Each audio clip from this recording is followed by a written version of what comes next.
Hi, red bricks ಮತ್ತು fly ash bricks ಯಾವ್ದು better ಅಂತ ತಿಳ್ಕೊಬೇಕಾ? ಕನ್ಸ್ಟ್ರಕ್ಷನ್ ಮಾಡ್ತಾ ಇದ್ದೀರಿ, ಕನ್ಫ್ಯೂಷನ್ ಇದೆ, ಯಾವ್ದನ್ನ ಆಯ್ಕೆ ಮಾಡ್ಕೋಬೇಕು, ರೆಡ್ ಬ್ರಿಕ್ಸ್ ಆಯ್ಕೆ ಮಾಡಬೇಕಾ, ಫ್ಲೈ ಆ್ಯಶ್ ಬ್ರಿಕ್ಸ್ ಆಯ್ಕೆ ಮಾಡ್ಕೋಬೇಕಾ ಅಂತ. ಹಾಗಾದರೆ ವಿಡಿಯೋನ ಪೂರ್ತಿ ನೋಡಿ.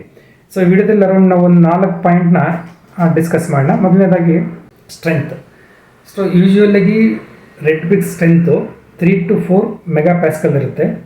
ಸೊ ಅದೇ ಥರ ಫ್ಲೈ ಆ್ಯಶ್ ಬ್ರಿಕ್ಸ್ದು ಸ್ಟ್ರೆಂತು 6 to 8 ಮೆಗಾ ಪ್ಯಾಸ್ಕಲ್ ಇರುತ್ತೆ. So strength is almost doubled. Fly ash ಬ್ರಿಕ್ಸಿಂದು ರೆಡ್ ಬ್ರಿಕ್ಸ್ ಕಂಪೇರ್ ಮಾಡಿದ್ರೆ ಡಬಲ್ ಸ್ಟ್ರೆಂತ್ ಇದೆ.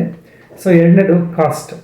ಸೊ ಕಾಸ್ಟ್ ವೈಸ್ ಕೂಡ ನೋಡ್ತಾ ಹೋದರೆ ಇವತ್ತಿನ ಬೆಂಗಳೂರು ಮಾರ್ಕೆಟಲ್ಲಿ ಅರೌಂಡ್ 7 to 12 ರೂಪೀಸ್ ತನಕ ಇದೆ ಯಾವುದು red bricks rate. So same way fly ash bricks rate ಎಷ್ಟಿದೆಪ್ಪ ಅಂತ ಹೇಳಿದ್ರೆ ಅರೌಂಡ್ 4 to 8 ರೂಪೀಸ್ ಇದೆ ಒಂದು brick rate. So around 30% excess rate ಇದೆ ರೆಡ್ ಬ್ರಿಕ್ಸ್ದು well compared to fly ash bricks. Next point ಏನಪ್ಪ ಅಂತ ಹೇಳಿದ್ರೆ ವಾಟರ್ ಅಬ್ಸಾರ್ಪ್ಷನ್ ಮತ್ತು ಕ್ರ್ಯಾಕ್ಸ್ ಇನ್ ವಾಲ್. ಅಂದರೆ ವಾಟರ್ ಅಬ್ಸಾರ್ಪ್ಷನ್ ಅಂತ ಹೇಳಿದ್ರೆ usually red bricks around 20 to 25% water absorption capacity ಇದೆ. ಸೊ ಅದೇ ಥರ fly ash bricks less than 10% ಇದೆ. ಸೊ ಇದ್ರ ಎಫೆಕ್ಟ್ ಏನಾಗುತ್ತಪ್ಪ ಅಂದರೆ 20 to 25% red bricks water absorb ಮಾಡ್ಕೊಳ್ಳುತ್ತೆ. ಸೊ ಕಾಲಕ್ರಮೇಣ ಅದನ್ನ ವಾಟರ್ ಬಿಟ್ಬಿಡುತ್ತೆ due to time elapse. So ಅವಾಗ ಏನಾಗುತ್ತೆ, ಬಿಲ್ಡಿಂಗಲ್ಲಿ ಕ್ರ್ಯಾಕ್ ಡೆವಲಪ್ ಆಗುತ್ತೆ. ನಾವೇನು ಮಾಡ್ತೀವಿ, ಬರೀ ಸಿಮೆಂಟ್ ಸರಿ ಇಲ್ಲ, ಮೇಸೆ ಕರೆಕ್ಟಾಗಿ ಕೆಲಸ ಮಾಡಿಲ್ಲ, ಹಂಗಾಗಿ ಕ್ರ್ಯಾಕ್ ಡೆವಲಪ್ ಆಗಿದೆ ಅಂತ ಹೇಳ್ತೀವಿ.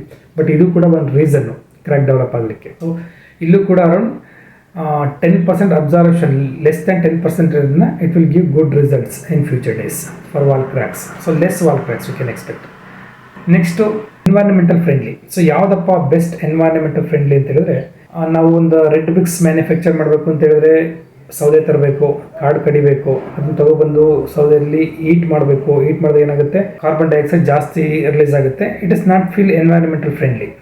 ಸೊ ಫ್ಲೈ ಆ್ಯಶ್ ಬ್ರಿಕ್ಸ್ನ ಹೇಗೆ ಮ್ಯಾನುಫ್ಯಾಕ್ಚರ್ ಮಾಡ್ತೀವಿ ಅಂತ ಹೇಳಿದ್ರೆ, ಇಂಡಸ್ಟ್ರಿಯಲ್ ರೀಸೈಕಲ್ಡ್ ವೇಸ್ಟ್ ತಗೊಂಡು ಅದನ್ನ ನಾವು ಮ್ಯಾನುಫ್ಯಾಕ್ಚರ್ ಮಾಡ್ತೀವಿ. So there is no any major environmental impact. So ಅದು ರೀಸೈಕಲ್ ಮಾಡೋದ್ರಿಂದ ವೇಸ್ಟನ್ನು ರೀಸೈಕಲ್ ಮಾಡ್ತೀವಿ. ಸೊ ಹಾಗಾಗಿ ಇದು ಎನ್ವೈರನ್ಮೆಂಟಲ್ ಫ್ರೆಂಡ್ಲಿ ಮೆಟೀರಿಯಲ್ ಆಗಿದೆ. ಸೊ ಇವಾಗ ನೀವು economical friendly, strength, water absorption ಮತ್ತು ಕ್ರ್ಯಾಕ್ ಡೆವಲಪ್ಮೆಂಟು ಮತ್ತು ಎಕೋ ಫ್ರೆಂಡ್ಲಿ. ಸೊ ಈ 4 ಕ್ರೈಟೀರಿಯಾಗಳನ್ನ ಇಟ್ಕೊಂಡು ನಿಮಗೆ ಯಾವುದು ಬೆಸ್ಟ್ ಇಟಿಗೆ, ಸೊ ಅದನ್ನು ನೀವು ನಿಮ್ಮ ಮನೆಗೆ ಆಯ್ಕೆ ಮಾಡ್ಕೊಳ್ಳಿ. ಸೊ ಈ ಥರ ಮೋರ್ ಕನ್ಸ್ಟ್ರಕ್ಷನ್ಸ್ ಟಿಪ್ಸಿಗೋಸ್ಕರ ನಮ್ಮ ವಿಡಿಯೋ ನಿಮಗೆ ಲೈಕ್ ಆಗಿದ್ದರೆ ಸಬ್ಸ್ಕ್ರೈಬ್ ಮಾಡಿ, ಶೇರ್ ಮಾಡಿ, ಲೈಕ್ ಮಾಡಿ. So we build smart, better, strong construction world. We are from JCGC Construction and Interiors, Bangalore. For more information, contact us. Thank you.